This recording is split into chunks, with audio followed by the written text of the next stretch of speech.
Hi everyone. 10th சமச்சீர் மேக்ஸில் exercise 7.2 பார்க்க போகிறோம். Question number 2. கொஷினை நல்லா படிச்சுக்கோங்க.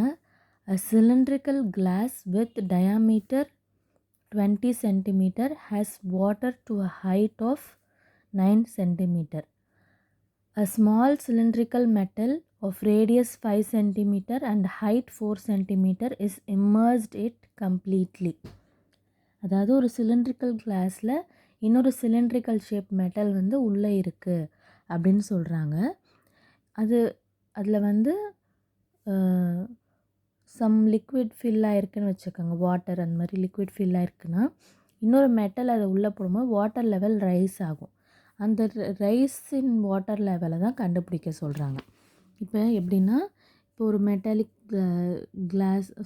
ஒரு கிளாஸ் இருக்குது அப்படின்னு சொன்னால் வாட்டரில் ஃபில் ஆகிருக்குன்னா இன்னொரு சிலிண்ட்ரிக்கல் மெட்டல் உள்ளே இருக்கும் போது வாட்டர் லெவல் இன்க்ரீஸ் ஆகும். அந்த இன்க்ரீஸ் இன் வாட்டர் லெவல் தான் நம்ம கண்டுபிடிக்கணும். ரைஸ் இன் வாட்டர் தான் நம்ம கண்டுபிடிக்கணும். ஸோ அவுட் சைடு இருக்கிற சிலிண்டர் வந்து நம்ம ஹைட் வந்து 9 சென்டிமீட்டர், வாட்டரோட ஹைட் இருக்க வரைக்கும் நம்ம கால்குலேட் பண்ணால் போதும். ஏன்னா அப்போ தான் நம்ம ரைஸ் இது சொல்ல முடியும். ஸோ ஹைட் வந்து 9 சென்டிமீட்டர், வாட்டரோட ஹைட் வந்து 9 சென்டிமீட்டர். ஸோ ரேடியஸ் வந்து 10 சென்டிமீட்டர். டயாமீட்டர் 20 கொடுத்ததுனால ரேடியஸ் வந்து உங்களுக்கு 10 சென்டிமீட்டராக இருக்குது. அதே மாதிரி இன்னர் மெட்டாலிக் சிலிண்டரில் ஹைட் வந்து 4, ரேடியஸ் வந்து 5. டிஃப்ரென்ஸ் காமிக்கிறதுக்காக இதில் வந்து கேபிட்டல் ஹெச் கேபிட்டல் ஆர் நம்ம போட்டுக்கலாம். நெக்ஸ்ட்டு என்ன பண்ண போகிறோம்னு பார்த்தீங்கன்னா, இப்போ சொல்யூஷன் பார்க்கலாம். Radius of the cylindrical glass வந்து ஆர் வந்து 10 சென்டிமீட்டர், டயாமீட்டர் கொடுத்துருக்காங்க, நம்ம ரேடியஸை மாற்றிக்கணும். ஹைட் ஆஃப் த வாட்டர் வந்து 9 சென்டிமீட்டர். ஃபுல் சிலிண்டரோட ஹைட் கிடையாது, வாட்டர் எது வரைக்கும் ஃபில் ஆயிருக்கோ அதோட ஹைட் வந்து 9 சென்டிமீட்டர். அப்புறம் உள்ள மெட்டலோட சிலிண்டர் 2ன்னு கூட வச்சுக்கலாம். அதை வந்து நம்ம டிஃப்ரென்ஸ் காட்டுறதுக்காக கேபிட்டல் ஆர் போட்டிருக்கோம். அது 5 சென்டிமீட்டர், ஹைட் வந்து 4 சென்டிமீட்டர், கேபிட்டல் ஹெச். இப்போ வந்து let the height of the water raised. இப்போ நமக்கு வந்து எவ்வளோ வந்து வாட்டர் லெவல் இன்க்ரீஸ் ஆச்சு, எவ்வளோ சென்டிமீட்டர் ரைஸ் ஆகிருக்கு அது மட்டும் தான் நமக்கு தெரியணும். So volume of water raised எவ்வளோ ரைஸ் ஆகிருக்கு அது எப்படி கண்டுபிடிக்கிறதுனா, அது வந்து volume of the cylindrical metal அது எவ்வளவோ அந்த லெவலுக்கு தான் அந்த வாட்டரும் ரைஸ் ஆகும். வால்யூம் ஆஃப் சிலிண்ட்ரிக்கல் மெட்டல் எவ்வளோ இருக்கோ அந்த அளவுக்கு வாட்டரும் ரைஸ் ஆகும்.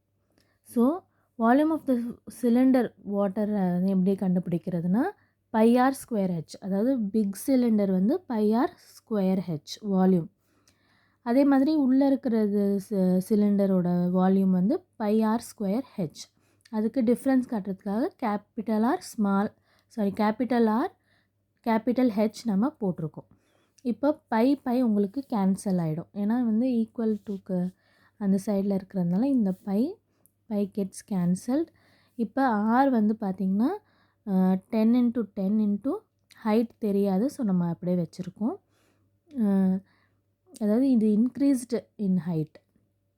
இப்போ வந்து பார்த்திங்கன்னா கேபிட்டல் ஆர் ஸ்கொயர் வந்து 5 × 5 × 4. இப்போ நமக்கு இந்த இன்க்ரீஸ் இன் ஹைட் தெரிகிறதுக்காக நம்ம 10 × 10 அங்கே டிவைடில் எடுத்துகிட்டு போகிறோம். இப்போ நீங்கள் டிவைட் பண்ணிங்கன்னா 5 1 time, 5 2 time 10, again 5 1 time, 5 2 time 10, 2 1 time, 2 2 time 4, 2 2 cancel ஆகி உங்களுக்கு 1 தான் இருக்குது. So 1 centimetre rice in water என்னன்னு பார்த்தீங்கன்னா 1 சென்டிமீட்டர். ஸோ இந்த டயக்ராம் வந்து ரஃப் டயக்ராம் தான், நீங்கள் சும்மா போட்டு பார்த்துக்கலாம். கொஷினை நல்லா ஒரு 2-3 வாட்டி ரீட் பண்ணிவிட்டு உங்களுக்கு தேவையான கிவன் கண்டென்ட் எல்லாம் எழுதி வச்சுட்டு சால்வ் பண்ண ஆரம்பிங்க. மெயினான சொல்யூஷன் இது தான். ஸோ நமக்கு கிவனும் கொஷின் அண்டர்ஸ்டாண்டிங்கும் கரெக்டாக இருந்ததுன்னா இந்த சொல்யூஷன் ஈஸியாக போட்டுடலாம்.